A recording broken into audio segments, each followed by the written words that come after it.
నమస్తే welcome to big talk నేను భాగ్యశ్రీ కడుపులో కత్తులు పెట్టుకొని రాజకీయం చేయడం తనకు చేత కాదని బీజేపీ ఎంపీ ఈటెల రాజేందర్ అన్నారు.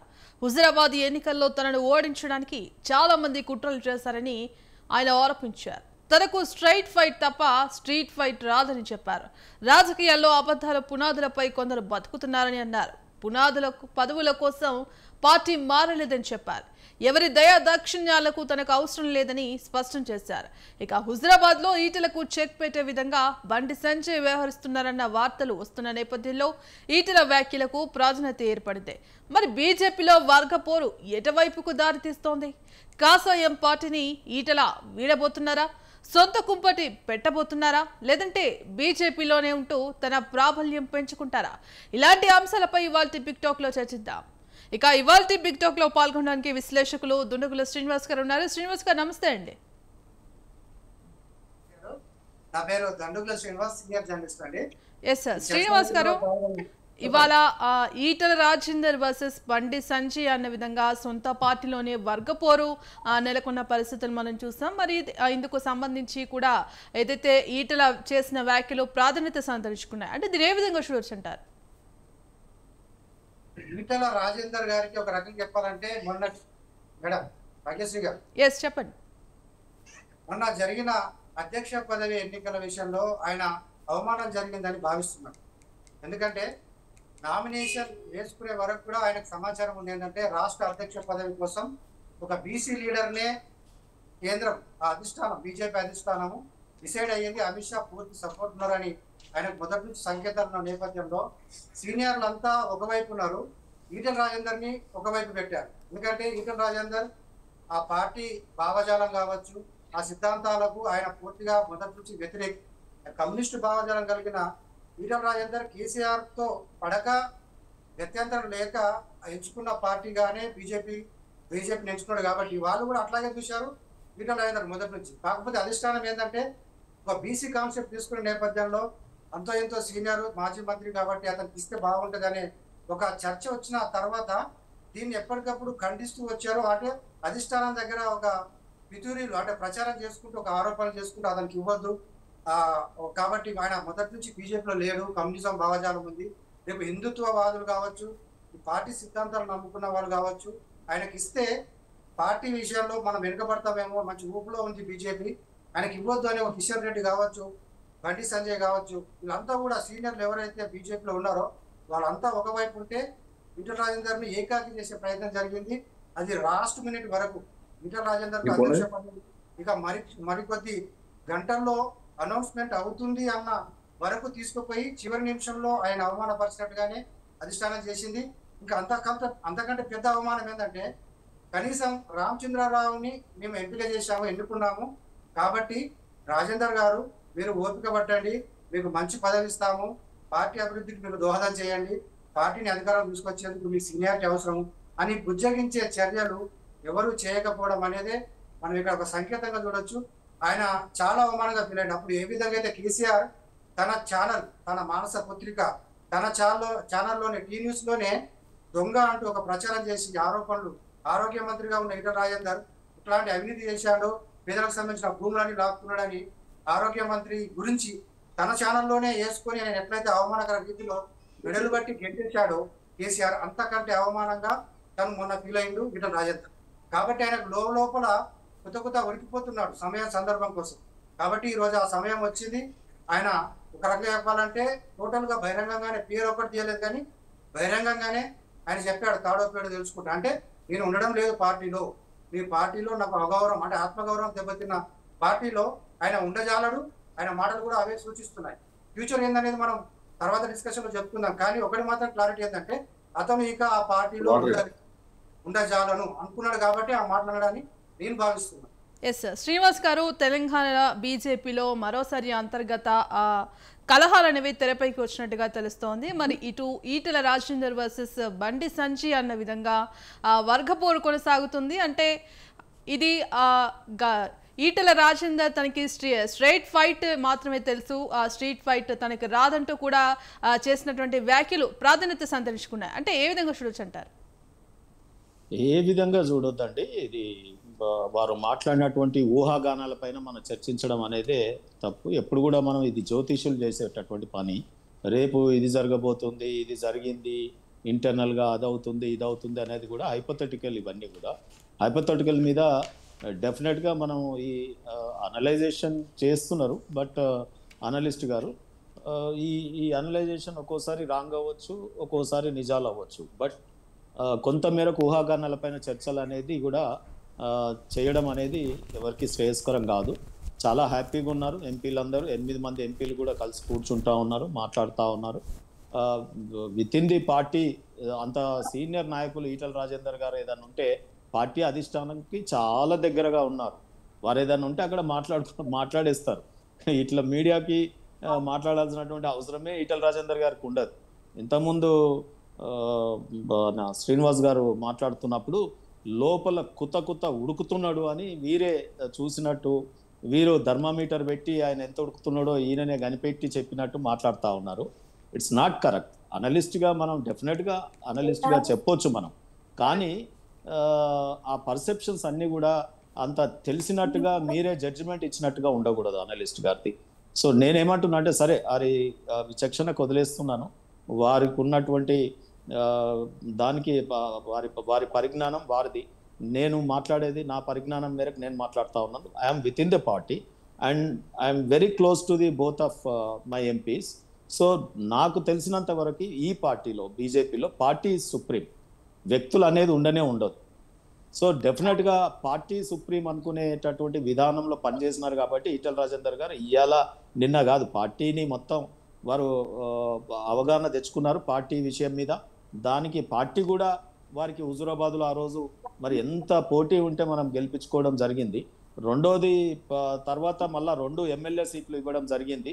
దురదృష్టవశాత్తు మరి ఓడిపోవడం జరిగింది. అయినా మళ్ళీ వెంటనే పార్టీ వారి సేవలు, వారికి ఉన్న సీనియారిటీ, వారికి ఉన్న మంత్రి పదవి, చేసినటువంటి అడ్మిన్ అనుభవాలు, ఇవన్నిటి దృష్ట్యా మళ్ళీ ఎంపీ పదవి ఇక్కడ మల్కాజ్గిరి అతిపెద్ద కాన్స్టిట్యున్సీ మరి వారిని ఇక్కడికి తీసుకొచ్చి ఇవ్వడం జరిగింది.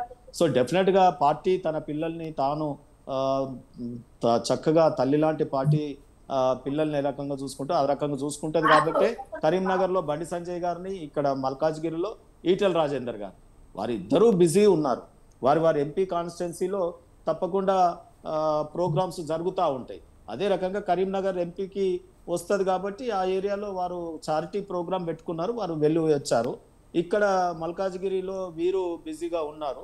సో ఆ రకంగా జరుగుతూ ఉంది తప్ప, కాకపోతే నేను అనుకుంటా శ్రీనివాస్ గారు లాంటి వారు చాలామంది రాష్ట్రంలో ఈటల రాజేందర్ గారు పార్టీకి వెళ్ళిపోతే బాగుండు అనుకునేటోళ్ళు, లేకపోతే ఈటల రాజేందర్ గారు ఇంకో రూపంలో వస్తే బాగుండు అని ఆ రకంగా వారికి ఉన్న కోరికల్ని మీడియా ముందు మొత్తం ప్రజలకున్న కోరికగా చిత్రీకరించడమే తప్పు. బీజేపీ పార్టీలో 8 మంది ఎంపీలు కూడా కలిసికట్టుగా యోధులుగా ఈ ప్రభుత్వం చేస్తున్నటువంటిది కానీ, గత ప్రభుత్వం చేసినటువంటిది దాన్ని కానీ మరి పోరాడుతూ ఉన్నారు, విమర్శిస్తూ ఉన్నారు. బీజేపీ పార్టీ ఆ రకంగా ఉన్నది కాబట్టి ఈరోజు ఎమ్మెల్సీ ఎన్నికలలో విజ్ఞానులు, గ్రాడ్యుయేట్స్, ఆ రకంగా టీచర్స్, వీళ్ళు ఎన్నుకున్నటువంటి ఎన్నికల్లో ఎమ్మెల్సీలుగా బీజేపీ పార్టీ గెలిచింది. అదే రకంగా 8 ఎంపీలే కాదు, 38% ఓటింగ్ శాతం వచ్చింది మన రాష్ట్రంలో.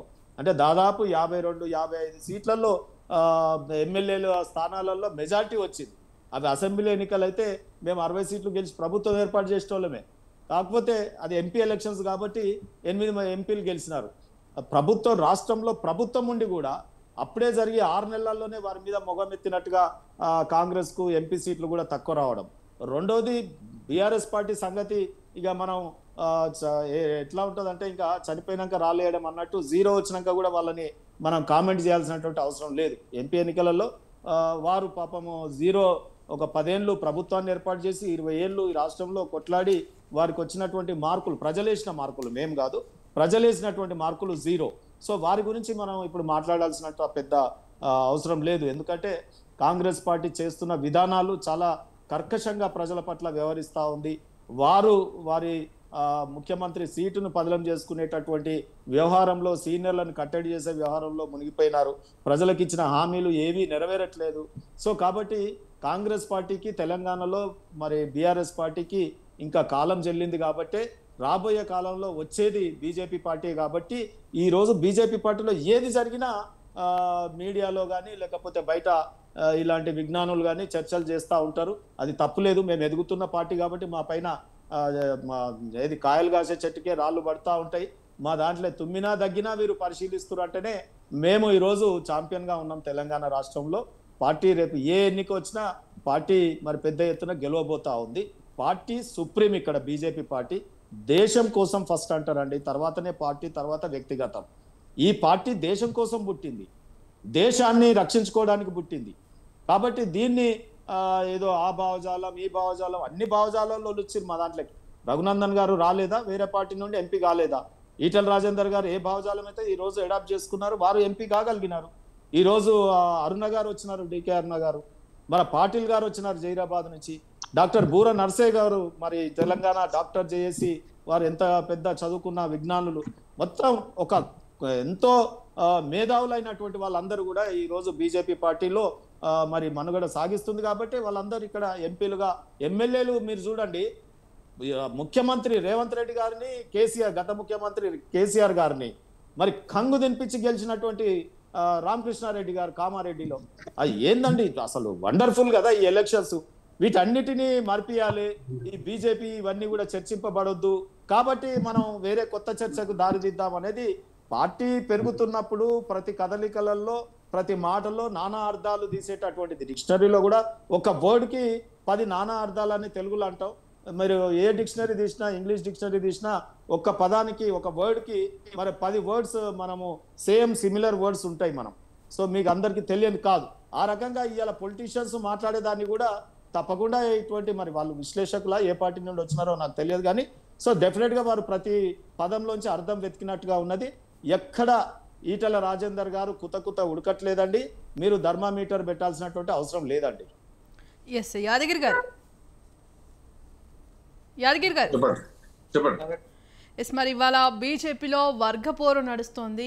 మరి ఈటల రాజేందర్ వర్సెస్ బండి సంజయ్ అన్న విధంగా వర్గపోరు అయితే నడుస్తోంది. మరి ఈ నేపథ్యంలో ఈటల రాజేందర్ చేసినటువంటి వ్యాఖ్యలకు కూడా ప్రాధాన్యత సంతరించుకుంది. మరి సొంత పార్టీలో ఉన్న నేతలే వెన్నుపోటు పొడిచారంటారే చేసినటువంటి వ్యాఖ్యలు ఇవాళ రాజకీయంగా హాట్ టాపిక్గా మారిన పరిస్థితి మనకు కనిపిస్తోంది. మరి నిజంగానే ఇవాళ బీజేపీలో వర్గపోరు నడుస్తుంది అంటారా? ముందుగా మీకు ప్యానల్లో ఉన్న వారికి, స్వతంత్ర టీవీ ప్రేక్షకులకు గుడ్ ఈవినింగ్. ఇప్పుడు వాస్తవంగా కూడా వర్గపోరు చాలా రోజుల నుంచి జరుగుతున్నది బీజేపీ పార్టీలో. బీజేపీ పార్టీ అన్నగారు చెప్తున్నారు రాబోయే రోజుల్లో బీజేపీ అధికారం వస్తుందని, కానీ ఇప్పుడు మునిగిపోయే పడవ లాంటిది బీజేపీ పార్టీ. అందుకోసమే బీసీలకు కూడా అక్కడ స్థానం లేదు. వాళ్ళు పోటీ పెట్టుకొని అధిష్టానానికి, ఇప్పుడు ఈ రోజు ఆయన చెప్తున్నాడు కదా ప్రెస్ మీట్ లో, ఆయనకు ఇప్పుడు రాజేందర్ గారి మీద కుట్రతోటి బండి సంజయ్ గారు అధిష్టానం ఆదేశాలతోనూ ఏ విధంగానో మొన్న వారికి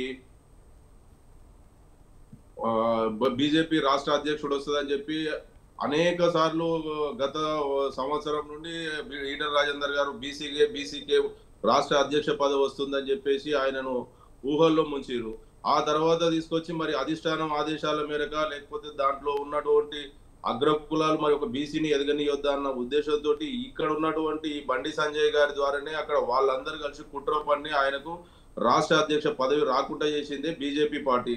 ఈ రోజు కూడా ఆయనను ఎట్లా బయటికి పంపించడం కోసం మాత్రమే బండి సంజయ్ గారు అక్కడ కరీంనగర్ లో ఆయనను ఆయన పాత గత సొంత నియోజకవర్గం కదా అండి, అక్కడ ఉన్నటువంటి వాళ్ళను పట్టించుకోకుండా రాజేందర్ గారి మీద కుట్రలు జరిగినందుకు ఈ రోజు బాజాప్తుగా ఆయన దారి ఆయన చూసుకోవడం కోసం మాత్రమే ఆయన ఖచ్చితంగా డైరెక్ట్ ఆ కార్యకర్తలను రప్పించుకొని ఆయన ధర్నా చేసినట్టు ఆయన డైరెక్ట్ చెప్తున్నాడు. కడుపులో కత్తులు పెట్టుకొని నా మీద కుట్రలు చేస్తున్నారు, నా మీద కుట్రలు చేసే వారి మీద నేను అధిష్టానానికి ఫిర్యాదు చేస్తా అని చెప్పేసి ఆయన ఈ రోజు స్వయంగా చెప్పిండు కదా.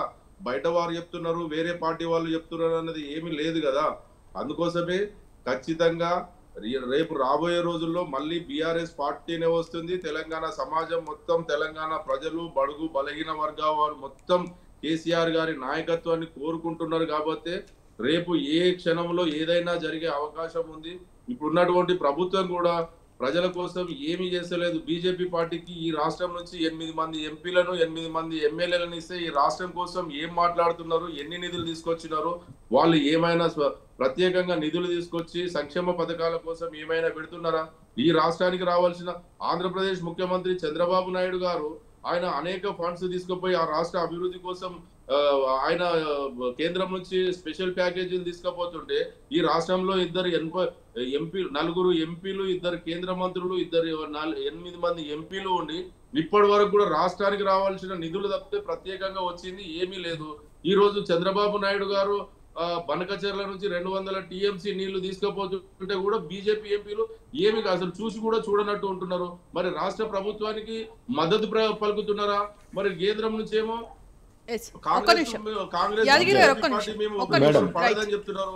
ఈ రాష్ట్రం నుంచి మాత్రం బీజేపీ పార్టీకి పూర్తిగా రేవంత్ రెడ్డి గారికి బీజేపీ పార్టీ గాని రేవంత్ రెడ్డి గారికి సహకరిస్తుంది.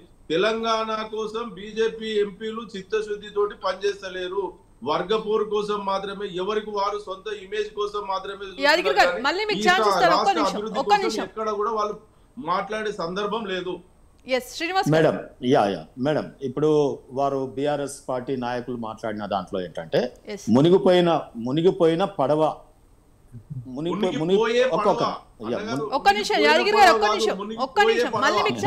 కంప్లీట్ యాదగిరి మళ్ళీ ఛాన్స్ ఇవ్వడానికి నేను తక్కువనే మాట్లాడతా. ఈ రోజు నీకు ఎక్కువ అవకాశం ఇవ్వడానికి నేను తక్కువ మాట్లాడతా. ఒక్క నిమిషం. నేనేమంటున్నాంటే ఈరోజు మునిగిపోయే పడవ అంటున్నారు వారు. మునిగిపోయిన పడవనట మునిగిపోయే పడవని ఎక్కిరిస్తుందట. వాళ్ళు మునిగిపోయిన పడవ మొన్న ఎన్నికలలో అంతకుముందు ఎన్నికలలో గవర్నమెంట్ కోల్పోయింది. ఇవాళ మొత్తం 0 మార్కులు వచ్చినాయి అన్నిట్లలో. వాళ్ళు మునిగిపోయిన వాళ్ళట మునిగిపోయే పడవ గురించి మాట్లాడుతున్నారు. అదొకటి. రెండోది నేనేమంటున్నంటే ఈరోజు మరి కవిత గారు మీ కుటుంబ సభ్యురాలే, మీ పార్టీ బీఫామ్ మీద గెలిచిన ఎమ్మెల్సీ గారే మీ పార్టీలో ఈ రోజు వరకు నా నాయకుడు కేసీఆరే అంటున్నది. కానీ వర్కింగ్ ప్రెసిడెంట్ యాక్సెప్ట్ చేయకుండా విభేదించి నేరుగా సామాజిక తెలంగాణ రాలేదు. గత 10 ఏళ్ల ప్రభుత్వంలో రైతు బంధు ఫెయిల్యూర్ స్కీము, ఆ తర్వాత పర్ క్యాపిటా ఇన్కమ్ లేదు, తెలంగాణ మొత్తం ఆగమైపోయింది, కేసీఆర్ చుట్టూ దయ్యాలు ఉన్నారు. ఎన్ని మాట్లాడిరు ఆ రోజు ఈటెల రాజేందర్ గారు ఒక్క మాట ఈ పార్టీకి అందరము ఓనర్లమే, మేము కష్టపడ్డాం, మా శ్రమ ఇచ్చినాము అని చెప్పి వారు మాట్లాడితే వెంటనే ఒక దొంగ ముద్రేసి సస్పెండ్ చేసినారు. ఇవాళ వారి కోసం బీఆర్ఎస్ పార్టీ ఒత్తాసు తీసుకొని తన కుటుంబంలో కలయికలు అసలు ఏ రకంగా మాట్లాడతారు?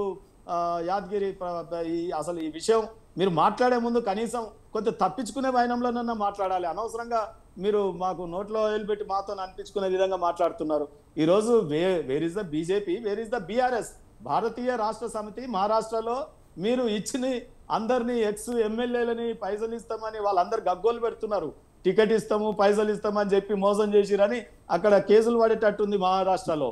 ఆ రకంగా ఆంధ్రాలో మీరు చంద్రశేఖర్ అనే రాష్ట్ర అధ్యక్షుని పెట్టినారు. మీరు ఎక్కడుంది ఆ పార్టీ? ఏడున్నది? ఈడలేకపోయి ఈడ 0 వచ్చే ఎమ్మెల్సీ ఎన్నికలలో లేకపోయా. ఇంట్లోనేమో కవిత గారేమో లొల్లి చేయబట్టే గిన్ని లుకలుకలు పెట్టుకొని ఇంకో పార్టీ గురించి మనం మాట్లాడేటప్పుడు ఒక్కసారన్నా కనీసం మనకు 4 ఏళ్ళు చూయిస్తాయి. దీని జోలికి పోదు, అది ఇంటర్నల్, వారి పార్టీ మాకెందుకమ్మా అని గౌరవంగా మాట్లాడతారు అనుకున్నా. కానీ నువ్వు ఇట్లా మాట్లాడతావు అనుకుంటే ఇంకా చాలా విషయాలు ఉన్నాయి. కాకపోతే నిన్ను ఎంకరేజ్ చేయాలి. మీ అందరు నాకు తెలిసిన వాళ్ళు కాబట్టి నాలాగా మీరు అందరూ కూడా ఎదగాలని కోరుకుంటారు కాబట్టి మీరు సమయం తీసుకోండి. అన్నగారు మీరు కూడా ఇక్కడ నుండి మీరు ఎప్పుడైతే టిఆర్ఎస్ పార్టీగా ఉన్నప్పటి నుంచి మీరు కూడా టిఆర్ఎస్ పార్టీలో కేసీఆర్ గారి నాయకత్వంలో పనిచేసింది మీకు తెలుసు, మాకు కూడా తెలుసు. మీరు అందరు కలిసి కేసీఆర్ గారి నాయకత్వాన్ని బలంగా మీరు పనిచేసి ఈ రోజు ఇప్పుడు మీరు అంటున్నారు మహారాష్ట్రలో కానీ ఆంధ్రలో కానీ ఏపీలో కానీ మీరు అక్కడ వాళ్ళకు డబ్బులు ఇచ్చి తీసుకొచ్చి అంటున్నారు కదా. మరి మీరు ఇక్కడ నుంచి కూడా బీజేపీలోకి పోతే మీకు ఎన్ని డబ్బులు ఇచ్చి బీజేపీ పార్టీ తీసుకుందన్న దానికి కూడా మీరు సమాధానం చెప్పాలి కదా. ఈటెల రాజేందర్ గారు డీకే అరుణ గారు బీజేపీ పార్టీ ఒరిజినల్ బీజేపీ వాళ్ళు ఎంత మంది ఉన్నారో ఒకసారి పెద్దలు మీరు చెప్పాలి. కవిత గారి గురించి చెప్తున్నారు. కవిత గారు ఏ రోజు కూడా కేసీఆర్ గారికి వ్యతిరేకంగా ఎప్పుడూ మాట్లాడలేదు. ఇప్పుడు ఇంతకుముందు బీఆర్ఎస్ పార్టీ టీఆర్ఎస్ పార్టీలో నేను ఉన్నది వాస్తవం. అయితే ఆ పార్టీ ఎప్పుడైతే అవినీతి కంపు వాసన తెలంగాణ భవన్లో పోగానే లేచిందో, అవినీతి కంపు కొట్టినాక కూడా నేను అక్కడే ఉండాలా మేడం? ఒక చదువుకున్న వాడిగా, ఒక లాయర్గా, ఒక దేశభక్తి ఉన్నవాడిగా, మరి వేలాది కోట్ల రూపాయలు కొన్ని విషయాలలో, ఇప్పుడు సపోజు మారక ద్రవ్యాల విషయాలలో నేను నమ్మట్లేదు. ఆయన ఏమో ఎంటుకలు ఏమంటాడు, ఈయన నా ఎంటుక వీక్కో అంటాడు. సరే, దాని విషయం వదిలేద్దాం. మిగతా ఈ కాళేశ్వరంలో నేను పిల్లర్లు కూలిపోయిన సంగతి చూసి వచ్చిన నేను ఆడ స్వయంగా. అది కూలిపోయినాక కూడా ఇటువంటి ఆధునిక దేవాలయాలు, ఏది ఇరిగేషన్ ప్రాజెక్ట్స్ ప్రజలు భావిస్తారు రైతులకి, అక్కడ చాలా కాళేశ్వరం కుంగిపోయింది అనేది వాస్తవం. రెండోది NDSA రిపోర్టు వాస్తవము, ఆ తర్వాత విజిలెన్స్ రిపోర్టు వాస్తవము, కాగ్ రిపోర్టు వాస్తవము. మరి అడ్వకేట్గా, భారతదేశ పౌరుడిగా నేను అవి చూసి అయ్యో 1,00,000 కోట్ల రూపాయలు అక్కడ వృధా అయిపోయినాయి, ప్రాజెక్టు ఈ రకంగా జరగడం మంచిది కాదు కదా. అది ఏది కూలిపోయినా బాధ్యత తీసుకోవాల్సి వచ్చినప్పుడేమో రావట్లేదు. అంతకుముందేమో డిస్కవరీ ఛానల్లో నా మెదడునే రక్తం అయిపోయింది, నేను దాన్ని రంగరించి ఇంజనీర్లు కాదు నేనే కట్టినా అని చెప్పిన నాయకుడు ఇప్పుడేమో పత్తా లేడు, బయటకు వచ్చి కనీసం ఎక్స్ప్లెనేషన్ కూడా ఇస్తలేడు. రెండోది ఏమంటా అంటే, కాళేశ్వరంది ఓన్లీ 1,00,000 కోట్ల అవినీతి కాదండి. ఇప్పుడు కాళేశ్వరం ఒక 3 ఏళ్ళు కడితే ఆ 3 ఏళ్ళు ముఖ్యమంత్రిగా తీసుకున్న జీతం ఎంత, ఇరిగేషన్ మంత్రిగా వారు తీసుకున్నటువంటి జీతం ఎంత, దాని పర్యవేక్షణలో ఇరిగేషన్ ప్రిన్సిపల్ సెక్రటరీస్ కానీ లేకపోతే దీదెన్ చీఫ్ సెక్రటరీస్ కానీ బాధ్యత వహించరా? లేదా దాన్ని ఇంజనీరింగ్ ENCలు కానీ, ఈఈలు కానీ, మరి ఏఈలు కానీ ఎంతమంది స్టాఫ్, డైరెక్టు, ఇండైరెక్టు, లేబరు, ఆ తర్వాత వీళ్ళు హెలికాప్టర్లలో పోయి పర్యవేక్షించిరండి దీదెన్ IAS ఆఫీసర్స్. సో మరి వాళ్ళందరూ ఇవన్నీ కూడా ఒక్కొక్క ట్రిప్కి 4-5 లక్షల బిల్లు అవుతుంది. ఇదంతా ప్రజలు కష్టం చేసి, కూలినాలు చేసి, సబ్బు ఉప్పు కొంటే కదా, ప్రజల్లో ధనం ఆడ పేరుకుంటే కదా మీరు ఆ జీతాలు తీసుకొని ఆ ప్రాజెక్టును కట్టింది. మరి ఈరోజు అది కూలిపోతే ఎంత బాధ అవుతుంది చెప్పండి. అయినా నేను వాళ్ళని మొయ్యాలనా? లేదు. రెండో విషయం, ఇవాళ ఈ ఫార్ములా కార్ రేసు నేను ఒక చైర్మన్గా చేశాను. HMDAకు ఒక బోర్డు ఉంటుంది, దాని చైర్మన్ దీదెన్ CM. అయినా కానీ CM గారు మాట్లాడారు చైర్మన్గా. లేదు, ఆ రోజున్న దీదెన్ మంత్రివర్యులు అయితే స్వయంగా నేనే అరవింద్ గారికి చెప్పినా తీసుకోమన్నా. ఎప్పుడు తీసుకోమన్నా? ఎన్నికల కమిషన్ ఉంది, ఎన్నికల కమిషన్లో అపధర్మ మంత్రికి అపధర్మ కార్యక్రమాలు చెయ్యొచ్చా, ఇయ్యమనొచ్చా? అప్పుడు అటువంటి డిసిషన్స్ తీసుకోవచ్చా? అప్పనంగా విదేశీ సంస్థకు అన్ని 100 కోట్ల రూపాయలు without due process of law చేశారా? ఫైనాన్స్ డిపార్ట్మెంట్ అనుమతులు ఉన్నాయా? లేదా ఫెమా ఉల్లంఘన జరగలేదా? ఇవన్నీ కొన్ని ప్రైమా ఫైసీలు చూసి నేను చాలా బాధతో, అరే ఏంది ఈ కుటుంబం బంధుప్రీతి. ఇవాళ ఈ ఫార్ములా కార్ రేసులో ఆయనే ఉంటాడు, కాళేశ్వరంలో వాళ్ళే ఉంటారు. ఈ ట్యాపింగ్ కేసులో అతి హీనమైనటువంటి చర్య ఈ దేశంలో కాదు, ప్రపంచ దేశాలలో మన సిగ్గుపోయేటటువంటి గతంలో రామకృష్ణ హెగ్డే రాజీనామా చేసిండు.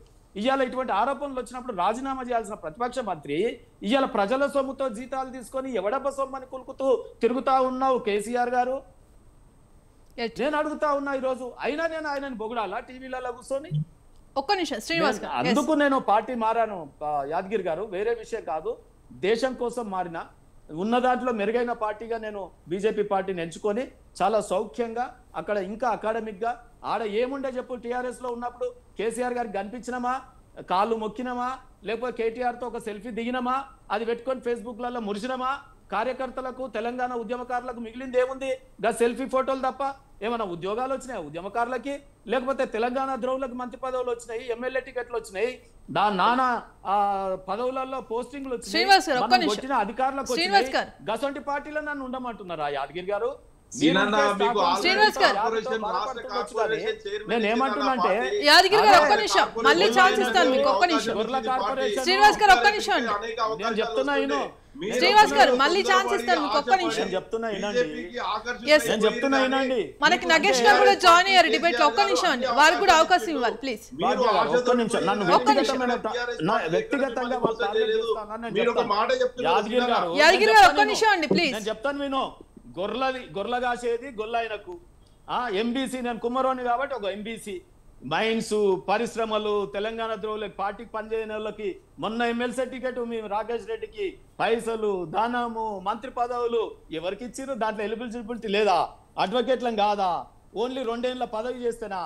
మరి ఎక్స్టెన్షన్ల మీద ఎక్స్టెన్షన్లు తెలంగాణ కోసం పనిచేయని వాళ్ళకి ఇయ్యలేదా? యాదగిరి గారు పేర్లు చెప్పాలా? ABCDలు. శ్రీనివాస్ గారు ఒక్క నిమిషం. వాళ్ళందరికీ నా మీద నీకా ఈర్ష్య? మీరు ఇట్లా ఉన్నారు. ఇవాళ నాకు ఇచ్చినది చిన్న, నేను కూలీ 1000 రూపాయలు చేస్తే ₹1 కూలీ వాళ్ళే. అర్థమైందా? మీరు మాలాంటి వాళ్ళని సంపాదించొద్దు, మాలాంటి ఎంబీసీ నాయకులను, ఎస్సీ నాయకులను, బీసీ నాయకులను, మీలాంటి స్టాక్ హోమ్ సిండ్రోమ్ తో బాధపడే శ్రీనివాస్ గారు ఒక్క నిమిషం అండి, బతకలేక వేరే పార్టీలకు యాదగిరి గారు ఒక్క నిమిషం, మళ్ళీ ఛాన్స్ ఇస్తాను మీకు, ఒక్క నిమిషం ఆగండి. చైర్మన్ గా చేసిరు, మరి ఈ రోజు బీజేపీ పార్టీలో పోయిన తర్వాత మీరు ఏం తెచ్చుకున్నారో చెప్పండి అన్న. మీకు ఏ అవకాశం వచ్చిందో యాదగిరి గారు ఒక్క నిమిషం అండి, మన కాంగ్రెస్ రాష్ట్ర నాయకులు నగేష్ గారు కూడా జాయిన్ అయ్యారు, ప్లీజ్ వారికి కూడా ఛాన్స్ ఇవ్వాలి ప్లీజ్. ఒక్క నిమిషం శ్రీనివాస్ గారు, ఒక్క నిమిషం అండి, అవకాశం లేనప్పుడు శ్రీనివాస్ గారు ఒక్క నిమిషం ప్లీజ్. యాదగిరి గారు ఒక్క నిమిషం ఆగండి, మళ్ళీ ఛాన్స్ ఇస్తాను మీకు, ఒక్క నిమిషం. కేసీఆర్ కడుపు నిండా కత్తులు ఉన్నాయి. కాంగ్రెస్ రాష్ట్ర నాయకులు నగేష్ గారు కూడా డిబేట్ లో జాయిన్ అయ్యారు. ఎస్ నగేష్ గారు, యాదగిరి గారు, ఎస్ నగేష్ గారు నమస్తే. రాజేందర్ గారు మీ కేసీఆర్ ఎస్ శ్రీనివాస్ గారు ఒక్క నిమిషం ఆగండి ప్లీజ్, ఒక్క నిమిషం. ఎస్ నగేష్ గారు చెప్పండి, మరి ఇవాళ తెలంగాణ బీజేపీలో వర్గపోరు అయితే కొనసాగుతుంది. మరి ఏదైతే ఈటల రాజేందర్ చేసిన కామెంట్స్ అయితే హాట్ టాపిక్ గా మారినట్టుగా కనిపిస్తోంది. మరి అంటే వర్గపోరు అనేది ఈటల రాజేందర్ వర్సెస్ బండి సంజయ్ గా మారుతుంది, మరి మీరేమంటారు? ఫస్ట్ దానికి కౌంటర్ ఏంటంటే అందర్ సే కుచ్ ఔర్ బహార్ సే కుచ్ ఔర్ అంటే లోపల నుంచి కోక్లా, బయట అది వేషధారణ అవన్నీ నడుస్తూ ఉంటాయి. పార్టీలో మేము మెయిన్ అపోజిషన్ గా చూపించుకోవాలన్న కోణంలో పర్ఫార్మెన్స్ ఇస్తున్నారు బీజేపీ వాళ్ళు. అది ఓకే, వాళ్ళకి ఎంతవరకు గుడ్లకు వస్తుందో అది తెలంగాణ ప్రజలు నిర్ణయిస్తారు. ఎందుకంటే తెలంగాణ ప్రజలు అబ్జర్వేషన్ పెట్టిరమ్మా, బీజేపీ పార్టీ తెలంగాణ రాష్ట్రానికి ఇచ్చింది ఏంది? బడ్జెట్ రూపంలో కావచ్చు, మెట్రో రైల్ ఎక్స్టెన్షన్ రూపంలో కావచ్చు, మనోరాబాద్ రైల్వే రూపంలో కావచ్చు, యాదాద్రి థర్మల్ పవర్ ప్లాంట్ కావచ్చు, బయారా ముక్కు ఫ్యాక్టరీ కావచ్చు, ఇవన్నీ పక్కన పెట్టి పసుపు బోర్డే ఒకటే ఇచ్చారు, కంగ్రాచులేషన్ ఇచ్చారు. కానీ ఇక్కడ ఎస్సీ క్లాసిఫికేషన్ అన్నారు, ఎన్నో చెప్పిపోయారు, ఏమైంది? రైట్, పర్ఫార్మెన్స్ ఒకటి, మాటలు ఒకటి. ఇందాక అన్నగారు అన్నారు బీజేపీ సోర్లు, ఎందుకంటే సారీ నేను డిబేట్ కొంచెం లేట్ వచ్చాను, సో నేను విన్న దాంట్లో నేను రెస్పాన్స్ చేయడం నాది నైతికంగా ఎథికల్ బేసిస్ గా రెస్పాండ్ ఇవ్వాలి. గాంధీ భవన్ కి వెళ్తే ఏదో కంపు వచ్చింది అని, గాంధీ భవన్ కాదండి, you didn't listen properly.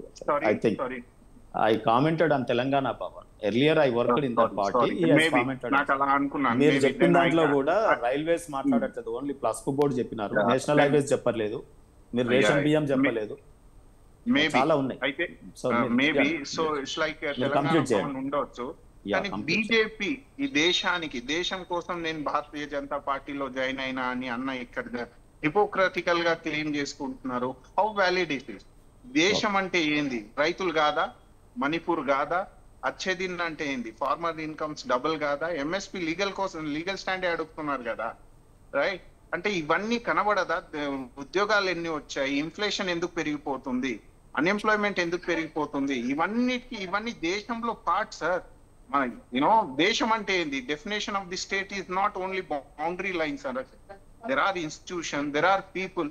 దేశం అంటే ఏంది? ఎకనామికల్ గ్రోత్ రేట్ ఎంత అన్నా మనది, రైట్? వికసిత్ భారత్ ఎలా అచీవ్ చేసుకోగలుగుతాము మనం? 5.66 అప్రాక్సిమేట్లీ 6 గ్రోత్ రేట్ నుంచి మనం వికసిత్ భారత్ 2047 కి వస్తుందా?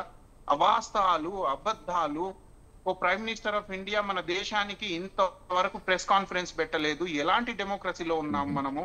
పార్లమెంట్ ఫంక్షనింగ్ ఏంది? దేశహితానికా? పార్లమెంట్ ఫంక్షనింగ్ ఏంది తెలుసా అమ్మా? లాస్ట్ 70 years లో వర్స్ట్ 38%. చెప్పండి.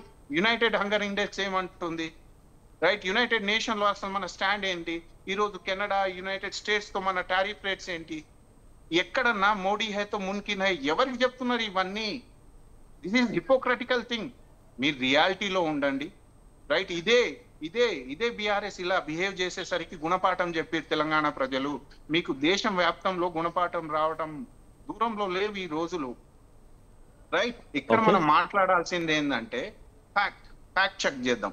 లాస్ట్ 10 years లో మీరు తీసుకున్న పాలసీస్ ఏవి, రైట్? మన డాలర్ వాల్యూకి అగైనెస్ట్ రూపీ ఎంత డిప్రిషియేషన్ అవుతుంది? మన ఫారెన్ డైరెక్ట్ ఇన్వెస్ట్మెంట్ కావచ్చు, ఎఫ్ఐఐస్ కావచ్చు, ఎన్ని వచ్చాయి? మనం ఎంత ఎంప్లాయ్మెంట్ జనరేట్ చేశాము, రైట్? పీడిఎస్ మీద 80% మన దేశ జనాభా ఇప్పటికీ సస్టైన్ అవుతుంది. ఎవరిస్తారు ఇవన్నిటికీ answer?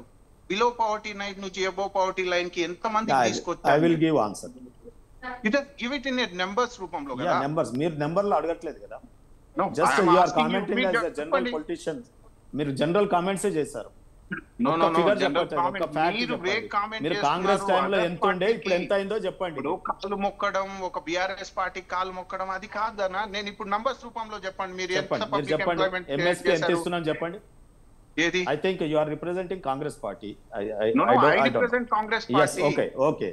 What So right MSP to ఎంత ఇస్తున్నాం farmers ఇప్పుడు ఏం చెప్పండి. అడుగుతున్నారు? ఇప్పుడు MSP Legal ఎంత ఉంది stand చెప్పండి. అడుగుతున్నారు. మీ పేరు నగేష్ గారు. మీ ఇప్పుడు ఎంఎస్పీ ఎంత ఇస్తున్నాం చెప్పండి.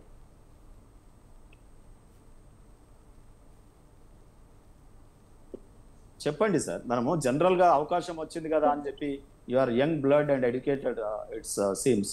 నేనేమంటున్నా అంటే మీలాంటి వాళ్ళు జనరల్ కామెంట్స్ కాకుండా కొంత ప్రిపేర్ అయి వస్తే బాగుంటుంది కదా. ఈరోజు భాగ్య గారు, నేషనల్ హైవేస్ కిలోమీటర్స్ మేము ఎంత వేసాము, 60 ఏళ్లలో కాంగ్రెస్ ప్రభుత్వంలో ఎంత వేశారు, రైల్వే స్టేషన్లు ఇవాళ 47 మేము ఎయిర్పోర్ట్ల లాగా తయారు చేస్తున్నాం. ఇవాళ 7,000 5,000 కోట్లు ఆల్రెడీ ఖర్చు చేశాం. ఇవాళ మీరు చెర్లపల్లికి సోదరిని రమ్మనండి. ఇప్పుడు వారు కూర్చున్నది జ్యువెలరీ షాప్ లాగానో ఏదో ఉంది.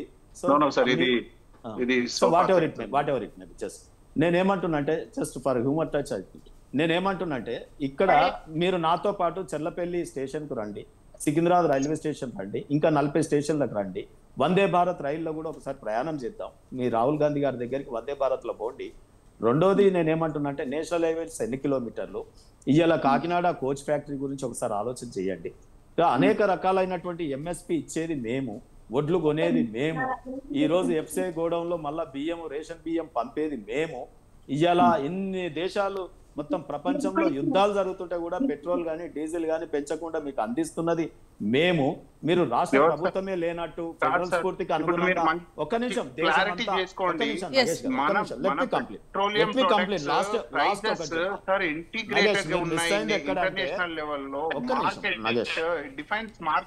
మీరు మాట్లాడుతున్నప్పుడు నేనేమనలేదు. నేనేమంటున్నా ఫస్ట్ మీరు మన కాన్స్టిట్యూషన్, మన దేశము ఫెడరల్ స్ఫూర్తికి అనుగుణంగా రాష్ట్ర ప్రభుత్వాలు ఉంటాయి, కేంద్ర ప్రభుత్వం ఉంటది, కాంకరెంట్ లిస్ట్ ఉంటది, సెంట్రల్ లిస్ట్ ఉంటది, స్టేట్ లిస్ట్ ఉంటది. మీరు మొత్తం మీ ఏవి చెప్పకుండా మొత్తం మేము అధ్యక్ష పాలనలో ఉన్నట్టు మీరు ప్రసంగించారు. సరే okay, what ever it may B. మీరు మొత్తం అన్ని రాష్ట్రాలలో మేము ఉన్నాం కాబట్టి నేను నిన్ను విమర్శించట్లేదు. ఈ రాష్ట్ర ప్రభుత్వం క్వాలిటేటివ్ టైం మనకున్నది బహుశా 5 నిమిషాలు ఇస్తారు మనకు. ఇప్పుడు ఈ 5 నిమిషాల్లో I should present in such a way మొత్తం నేను చెప్పేది వినండి నగేష్ గారు, కంప్లీట్ వినండి. ఇక్కడ మొత్తం భారతదేశం నెంబర్ రూపంలో చెప్దాం. నేను చెప్తున్నా, మీరు అడిగిన జనరల్ క్వశ్చన్స్ ఉన్నాయి, ఏం నెంబర్లు చెప్పాలి. ఇప్పుడు నేను ఏమంటున్నా, టుడేస్ మూడ్ పాయింట్ భాగ్య గారు ఇచ్చిన మన మూడ్ పాయింట్ ఏంటంటే పార్టీలో ఈ రోజు ఈటల రాజేందర్ గారి కామెంట్ పైన, లేదా మీ పార్టీలో జరుగుతున్నటువంటి లుకలుకలు రేవంత్ రెడ్డి గారిని సీనియర్లు మాట్లాడుతున్నటువంటి వైనం గాని, మీ పార్టీలో కోమటిరెడ్డి రాజగోపాల్ రెడ్డి గారిని ఏ రకంగా హింసిస్తున్నారో అవన్నీ గాని, వీళ్ళ పార్టీలో కవిత గారు ఎపిసోడ్ నడుస్తా ఉంది, ఏ రకంగా నడుస్తా ఉంది, మా పార్టీలో కామెంట్స్ విలాసవంతమైనటువంటి చర్చలు చేస్తా ఉన్నారు. నేనేమంటున్నా డెఫినెట్ గా మరి మీ దగ్గర ఫ్యాక్ట్ కదా, స్టేట్మెంట్ రాజగోపాల్ రెడ్డి గారు మాట్లాడింది, మిగతా మంత్రులు మాట్లాడింది. ఇందాక నేను అన్నాను చూడండి, వికసిత్ భారత్ ఎలా అచీవ్ చేయగలుగుతాము. ఫెడరల్ స్పిరిట్ లో మణిపూర్ లో మహిళలపై అత్యాచారాలు జరిగినాయి, మన ప్రైమ్ మినిస్టర్ గారు ఇంతవరకు ప్రెస్ మీట్ పెట్టారు. ఆల్రెడీ వికసించింది కదా, నువ్వు బ్లాసమ్ మంచి అరోమా మీరు చూడట్లేదు. Third famous economic country in the world. మీరు కనిపెట్టట్లేదు. అరే మీరే ఎంత ఫోర్తా? నేను థర్డ్ చెప్తున్నారు. అట్లీస్ట్ యూ హావ్ మిమ్మల్ని అడ్మిషన్ ఫ్యాక్టర్ చెప్పినాను. డెఫినెట్ గా మీరు ఫోర్త్ అనిపించాలి మీ నోట్ తోనే. యాజ్ అన్ అడ్వకేట్ నేను అడ్మిషన్ క్వశ్చన్ వేసాను. ఒక్క నిమిషం నగేష్, మీరు పప్పులో కాలేయకండి, మీరు పప్పులో కాలేయకండి. ఒక్క నిమిషం, ఒక్క నిమిషం. డెఫినెట్ గా నగేష్, టైం కూడా తక్కువ ఉంది, 10 minutes మాత్రమే ఉంది. దయచేసి సబ్జెక్ట్ పై మాట్లాడండి ప్లీజ్. టాపిక్ డైవర్ట్ అవుతుంది, సబ్జెక్ట్ గురించి మాట్లాడండి ప్లీజ్. No issue. నేనేమంటున్నా ఓకే బై 4 శ్రీనివాస్ గారు ఒక్క నిమిషం, శ్రీనివాస్ గారు ఒక్క నిమిషం please. Okay let it. Time తక్కువగా ఉంది ప్లీజ్. ఎస్ నాగేష్ గారు సబ్జెక్ట్ గురించి మాట్లాడండి సార్ ప్లీజ్. హంబుల్ రిక్వెస్ట్ అండి, 10 minutes మాత్రం టైం ఉంది ప్లీజ్. వారు ఇచ్చిన టాపిక్ మీద మ్యామ్ ఇప్పుడు చూడండి, బీజేపీలో ఇంటర్నల్ ప్రతి ఒక్క పార్టీలో ఉంటాయి, ఇగ్నోరెన్స్ లో పెట్టొద్దు. కానీ బీజేపీలో ఇంటర్నల్ కాన్ఫ్లిక్ట్స్ వచ్చాయని ఈ మధ్య కాలంలో బయటపడుతుంది, రైట్? ప్రతి ఒక్క ఆర్గనైజేషన్ లో ఉంటాయి. కానీ కాంగ్రెస్ కి ఓ బ్యూటీ ఉంది. ఇవన్నీ ఫ్యాక్ట్. చూడండి sir, Congress believes in everybody's opinion, democratic process ని చాలా ఎక్కువ బిలీవ్ చేస్తారు. సో అది కామన్ ఫర్ ది కాంగ్రెస్. కానీ బీజేపీ చాలా చాలా ప్రిన్సిపల్ డిసిప్లిన్ పార్టీ అన్నట్టు, దేశం కోసం మీరు వెళ్ళిన పార్టీలో అన్నారు కదా, మరి ఇవన్నీ ఎందుకు వస్తున్నాయి ఫ్రంట్ లైన్ లో? అయితే మీరు డెమోక్రసీ అంటే మీరు డెఫినేషన్ నాకు రాంగ్ చెప్తున్నారు. నేను చదువుకున్నది వేరు. విత్ ఇన్ 4 walls కాంగ్రెస్ పాలిట్ బ్యూరోలో కూర్చొని లోపల ఎన్ని గంటలు చర్చించినా, వెనకట గాంధీ నెహ్రూ వాళ్ళందరూ టోపీలు పెట్టుకొని తెల్ల బట్టలు వేసుకొని చర్చించేది చూడండి, కింద పరుపుల మీద కూర్చొని. అటువంటి చర్చలు జరిగితే అది ఇంటర్నల్ డెమోక్రసీ. అక్కడ ఎంత ఫైర్ అయినా తీయొచ్చు. బయటకు వచ్చి మీ అసమ్మతి రేవంత్ రెడ్డి డబ్బులు ఇచ్చి పదవి తెచ్చుకున్నాడని. ఒక్క నిమిషం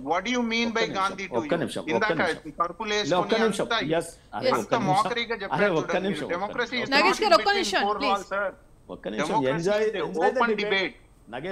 డిబేట్. ఐఎమ్ వెరీ హ్యాపీ నీలాంటి ఎడ్యుకేటర్స్ వచ్చినందుకు రాజకీయాల్లోకి. నేను చాలా సంతోషంగా ఆర్గ్యూ చేస్తున్నా.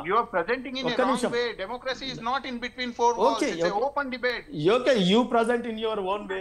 నన్ను అనట్లేదా మీరు? నేనేమంటున్నా అంటే ఒక్క నిమిషం నాగేష్, నేనేమంటున్నా, నేను ఎందుకు ఇక్కడ నేను చాలా లిబరల్ గా నవ్వుతూ ఎందుకు మాట్లాడుతున్నా అంటే, నీలాంటి వాళ్ళు రాజకీయాల్లో రావాలి. ఇలాంటి రాజకీయ నాయకులు అరే డెఫినెట్ గా మేము రిటైర్డింగ్ మోడ్ లో ఉంటాం కదా. డెఫినెట్లీ అరే వీ షుడ్ యాక్సెప్ట్. మనము బయాలజికల్ ఇది మనం ఎవరమంటాం చెప్పండి. సో ఓకే, నేనేమంటున్నా అంటే, అంబిషన్ మీకు ఉండే రాజకీయాల్లోకి వస్తారు. మనకు అంబిషన్తో వచ్చినప్పుడు ఏంటంటే ప్రాపర్ ప్లాట్ఫామ్ ఎంచుకున్నప్పుడు ఏంటంటే, కొన్నిసార్లు మన ప్రయాణంలో మన రాజకీయ జీవన యానం ఏదైతే ఉంటుందో రాజకీయపరమైన అంశాలలో ఇట్స్ కంప్లీట్ దేశం కోసమే ఉండాలి కదా అని నా భావన. మీరు కూడా అలా బాగుంటుంది అనేది నా యొక్క విష్. రెండోది నేనేమంటున్నా అంటే, పార్టీ విధానాలు మనకున్నది ఈ దేశంలో 3 పార్టీలు. ఈ రాష్ట్రంలో ప్రాంతీయ పార్టీ ఒకటి ఉంది, అది ప్రాంతీయమా జాతీయమా నాకు తెలియదు కానీ బీఆర్ఎస్. రెండోది నేనేమంటున్నా అంటే, కాంగ్రెస్ అండ్ బీజేపీ ఉన్న దాంట్లో మీ యంగ్ టర్క్ చదువుకున్నావు, నువ్వు కాంగ్రెస్ ఫోరం తీసుకున్నావు. కాంగ్రెస్ విధానాలని అడాప్ట్ చేసుకొని Congress with in the forum మీరు చర్చలు చేసి బయట మాత్రం కాంగ్రెస్ ని మీరు ఇప్పుడు ఓన్ చేసుకుంటున్నారు. This is the way of కార్యకర్త. సో జనరల్ గా ప్రతి కార్యకర్త కూడా ఆ రకంగానే ఉంటది. ఇటువంటి బయట కొంత indirect direct matured senior leaders కొన్ని మాట్లాడతారు. ఇక్కడ ఈటెల రాజేందర్ గారితో నేను సన్నిహితంగానే ఉంటారు. వారి ఉద్దేశం ఏంటంటే, మా అందరి ఉద్దేశం కూడా కేసీఆర్ గారికి కానీ కేటీఆర్ కానీ హరీష్ రావు గారికి కానీ కడుపులో కత్తెరలు ఉంటాయి. వాళ్ళు మీదికో మాట ఉంటుంది, లోపల మాట ఉంటుంది. ఈటెల రాజేందర్ గారిని చాలా దుర్మార్గంగా బయటికి నెట్టేసారు. అది మేమనడం కాదు, ఈ రోజు కవితనే అంటుంది అక్కడ వాళ్ళ నాయన చుట్టూ దయ్యాలు ఉన్నాయి, మాలాంటి వాళ్ళకి చాలా ఇబ్బంది అవుతుందని. అది మనం అన్నది కాదు, దే ఓన్ డాటర్. సో అన్నప్పుడు మనం పరిశీలన చేయాలి కదా. కొంచెం మీ ఇద్దరి ఫ్రీక్వెన్సీ మ్యాచ్ అవుతది. BJP BRS we're not family owned party కాదు కదా. రేపు చెప్పలేం, రాహుల్ గాంధీ అండ్ ప్రియాంక గాంధీ కాన్ఫ్లిక్ట్ రావచ్చు. సంజయ్ మేనకా గాంధీ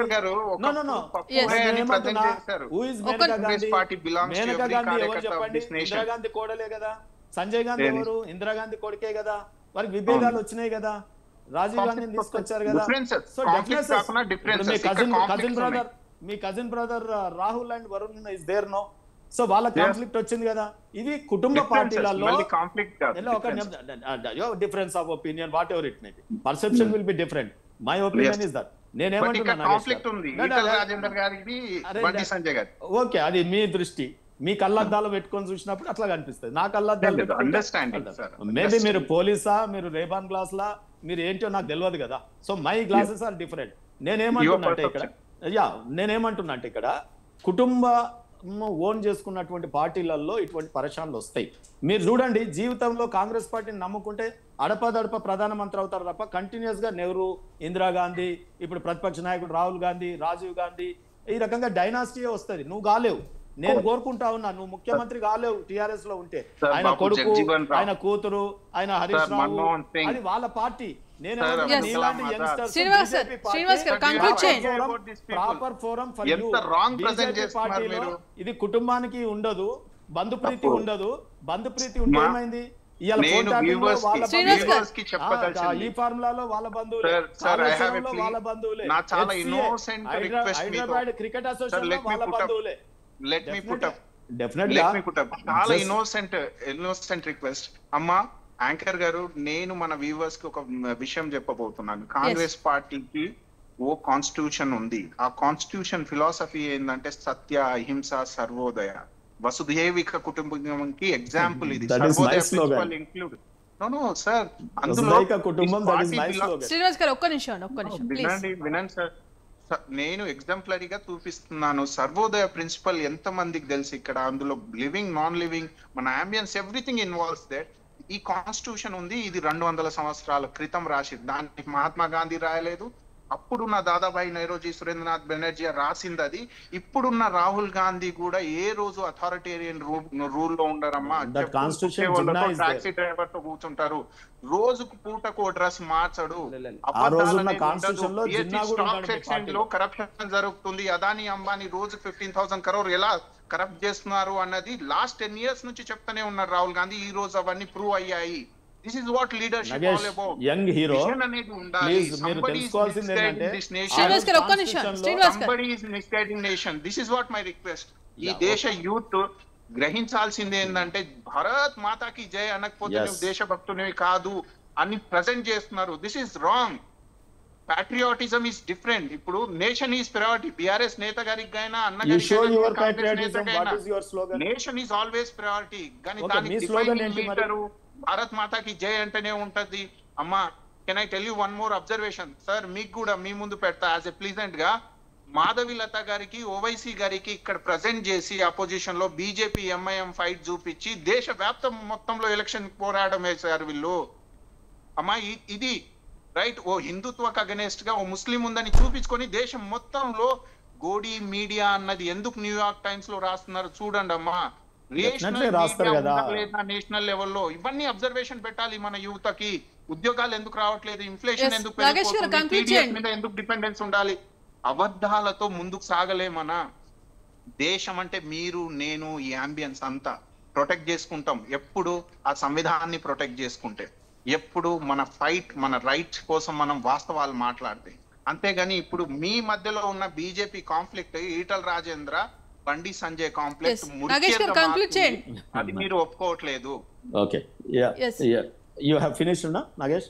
yes శ్రీనివాస్ గారు దయచేసి ఒక 1 minute లో క్లోజ్ చేయండి, టైం అయిపోయింది. యాదగిరి గారు ఉన్నారు ఇంకా మాట్లాడండి ప్లీజ్. ఓకే, మీరు ఓన్ చేసుకున్నటువంటి కాన్స్టిట్యూషన్ రాహుల్ గాంధీ జేబులో పెట్టుకున్నాడు.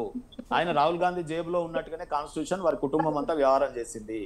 రెండో విషయం, ఈ రోజు మీరు చెప్పిన కాంగ్రెస్ శ్రీనివాస్ గారు ఒక్క నిమిషం, శ్రీనివాస్ గారు ఒక్క నిమిషం ప్లీజ్. నేను ఏమంటున్నా అంటే ఒకటి, యాదగిరి గారు కింద కాంగ్రెస్ కాన్స్టిట్యూషన్ అని చెప్పినారు, దాంట్లో జిన్నా శ్రీనివాస్ గారు ఒక్క నిమిషం, దేశాన్ని పార్టిషన్ చేసిన జిన్నా శ్రీనివాస్ గారు ప్లీజ్ దయచేసి టైం అయిపోయింది ప్లీజ్ ఒక్క నిమిషం. yes యాదగిరి గారు కన్క్లూడ్ చేయండి. యాదగిరి గారు సార్ మీ వాయిస్ అన్మ్యూట్ చేయండి. యాదగిరి గారు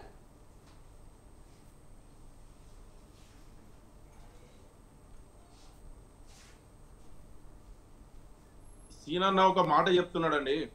నేను బిఆర్ఎస్ పార్టీ నీకు కార్పొరేషన్ చైర్మన్ ఇచ్చిందన్న, మీరు చాలా అవకాశాలు పొందిరు అంటే, నేను ఒక బీసీని కాబట్టి, ఒక కుమ్మరి బిడ్డని కాబట్టి నాకు ఒక ఎంబీసీ కార్పొరేషన్ చైర్మన్ ఇచ్చిందని చెప్తున్నారు కదా. మరి ఈ రోజు ఇప్పుడు మీరు అందులోకి పోయి ఏ పదవి తీసుకొచ్చుకోలేదు, బీసీని అని చెప్పి మీరు చెప్తారు. కానీ నిన్న రాష్ట్ర ముఖ్యమంత్రిగా ఒక బహిరంగ సభలో ఒక బట్టలు ఉతుకునే వాడికి మా పార్టీ ఎమ్మెల్యే అవకాశం ఇచ్చింది, ఒక చేపలు పట్టుకునేటోనికి మంత్రిగా అవకాశం ఇచ్చింది అని చెప్పి అంత కులాన్ని విమర్శిస్తుంటే, ఒక బీసీ బిడ్డగా దాని మీద మరి బీజేపీ పార్టీ వాళ్ళ అభిప్రాయం ఏందో ఒక బీసీ నాయకుడిగా చెప్పవలసిన అవసరం ఉంది. అదే విధంగా ఈటెల రాజేందర్ గారి మీద కుట్రవాణ్ణి బండి సంజయ్ గారు, రేవంత్ రెడ్డి గారు వీళ్ళిద్దరు కలిసి అధిష్టానం ఆదేశాల మేరకు ఈటెల రాజేందర్ గారు మొన్న ఏదైతే కేసీఆర్ గారిని విచారణ జరిగినప్పుడు థ్యాంక్ యూ అండి. ఇవాళ డిబేట్లో పాల్గొన్న విశ్లేషకులు దండుకుల శ్రీనివాస్ గారికి, అలాగే బీజేపీ రాష్ట్ర నాయకులు తాడూరి శ్రీనివాస్ గారికి, అలాగే కాంగ్రెస్ రాష్ట్ర నాయకులు నగేష్ గారికి, బీఆర్ఎస్ రాష్ట్ర నాయకులు మల్లెపక్క యాదగిరి గారికి ధన్యవాదాలండి. ఇది ఇవాళ బిగ్ టాక్. కీప్ వాచింగ్ స్వతంత్ర.